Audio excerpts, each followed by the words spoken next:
this business about the lifespan of civilizations does lead to sort of a time paradox, all right?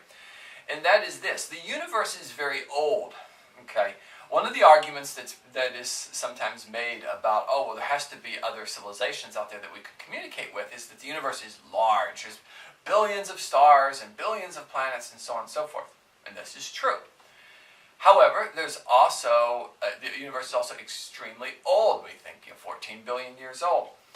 And that means that there's lots and lots of time for civilizations to develop. So it is entirely possible to have civilizations that, if they lasted for a longer time span, to be ahead of us by 10,000 years, by 50,000 years, 100,000 years, 200,000 years, or more in advance of our civilization. And so the idea would be, well, that if there's a lot, if life and advanced intelligent life is common in the universe, then at least some civilizations should spring up and last for a really, really, really long time and become very, very powerful, very, very technologically advanced, and basically should be very easy to see and detect. A Russian by the name of Nikolai Kardashev sort of came up with a classification for this sort of thing. He classified civilizations by whether they got their power from their planet, in which he called it a Type 1 civilization. Our civilization would kind of not quite be a Type 1, because he sort of was thinking more in lines of, like, you tunnel down into the earth and you extract energy out of Earth's core, or you control the weather, or something like that. Okay, but that was a Type 1. A Type 2 is a civilization that gets its energy from a star. The classic example of this was called a Dyson sphere, where something is built around the star to catch all of its energy. So if you're familiar with the Star Trek movies and TV shows that go on, they are somewhere between probably a Type 1 and a Type 2. They're not to the level of harvesting energy from a whole star. They're probably beyond just the planet. And then there's Type 3, which is that derives its energy from its entire galaxy. This is sort of beyond anything that's in Star Wars or Star Trek or some kind of more standard science fiction. This is a real galactic empire that controls its environment on a galactic level. Those kind of civilizations should stick out like a sore thumb. A civilization that influences its environment on a galactic level should be easy to see, very easy to see. We see gazillions of galaxies out there, and if there's any of these civilizations ever pop up, then we ought to be able to see them. And we don't. Okay, people have looked. And, this can be loosely grouped under what's sometimes called the Fermi paradox, in which the scientist Enrico Fermi, in a discussion about how life should be common in the universe and there should be aliens all over the place, basically said, well, then where are they? How come we don't see them if they're all over the place? In the 1970s, an astronomer by the name of Michael Hart, essentially argued that because we don't see this stuff out there, that indicates that, basically, if this occurred, if life on other worlds was common, intelligent life on other worlds was common, and advanced technology was common, then we would see signs of it out there, and that we don't see it indicates it's not common. And basically he argued that SETI is, quote, a waste of time and money, all right, to search for this stuff.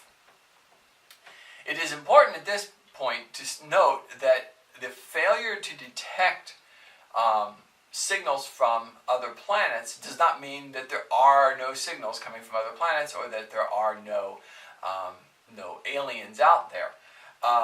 The example that I like to use for this is, imagine you have this huge bag or barrel of M&Ms, and somebody tells you that, well, there's pink M&Ms in there.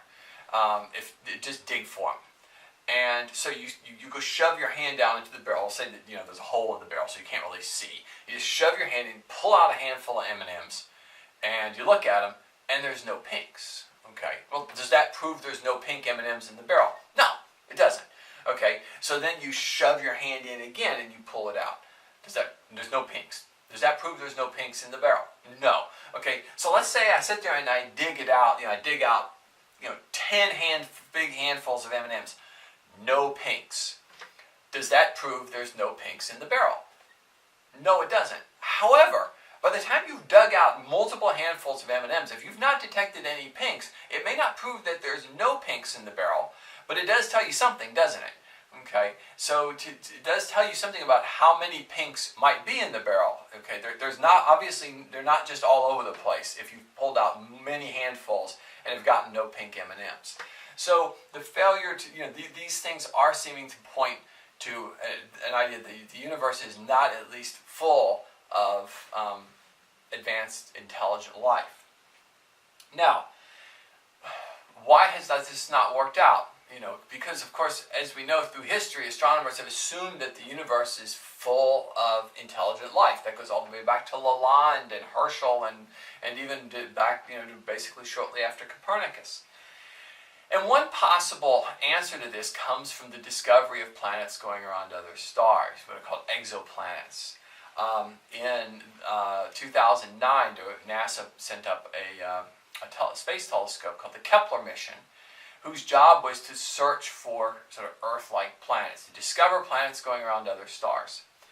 And the Kepler mission discovered oodles and oodles of planets, discovered lots of planetary systems. However, they did not, at least so far, the data hasn't been fully analyzed, but by and large, they have not found Earth-like planets out there. If you look at the history of this idea of life on other worlds, we go back to Lalande and Herschel, and look back 200 years ago, the assumption was that life would be throughout the solar system and then throughout the stars as well. And what we have found, of course, is that whereas like Lalande assumed that Mars and Jupiter and Saturn and Mercury and even, like Herschel assumed the Sun would be inhabitable, because, well, why would they be any different from Earth? What we have found is that there is a great variety in the planets of the solar system, and in fact a great diversity, and that Mercury is not like Venus, Venus is not like Earth, Earth is not like Mars, Mars is not like Jupiter, Jupiter, Saturn, they have some similarities, but there's this wide range of what qualifies as a planet, and so the Earth is but one type among all that. And Earth is therefore is a unique world with going around the sun. The other planets are like Earth in a few basic ways. They're round, they have something orbiting them, so on and so forth. They go around the sun, they rotate. But they're not like Earth that much, and not enough like Earth to have life on them.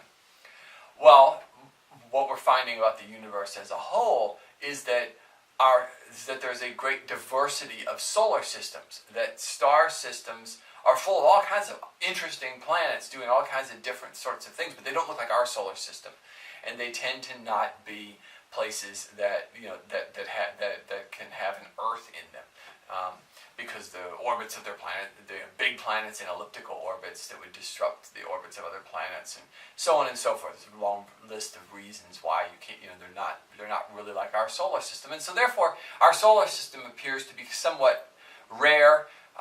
We don't know if it's unique or not, but solar systems like ours are certainly not common. If solar systems like ours are not common, then maybe planets like Earth in general are not common. So that while the universe is very big, it's also very old, it's very diverse, and so Earth may just be a rather unusual specimen. And that's why we're not picking up SETI signals, is because actually life in the universe is not that common. That is not to say that you can rule it out. That barrel may have 2 or 3 pink M&Ms in it, and you would have to dig and empty out half the barrel before you found one. But they might be in there.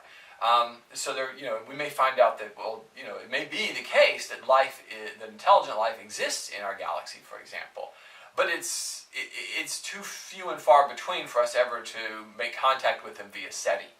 So, at any rate, it does seem like the old ideas that held for a long time after Copernicus of a universe that's sort of full of intelligent life. That's kind of the universe that we see in movies, in Star Trek, Star Wars. We go to this planet, there's lots of Earth-like planets and lots of intelligent beings, is not correct. So that's it for chapter 23.